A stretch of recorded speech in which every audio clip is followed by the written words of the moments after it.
समुद्रवसनावासा ब्रह्माण्डश्रोणिमेखला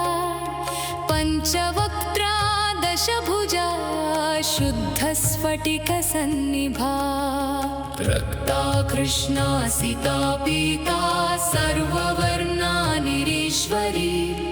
कालिका चक्रिका देवी सत्या तु वटुका स्थिता तरुणी वारुणी नारी ज्येष्ठा देवी सुरेश्वरी विश्वंभराधरा कर्त्री गणार्गलविभञ्जनी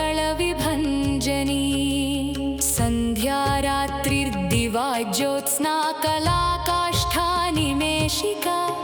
उर्वी कात्यायनी शुभ्रा संसारार्णवतारिणी कपिला कीलिका शोभा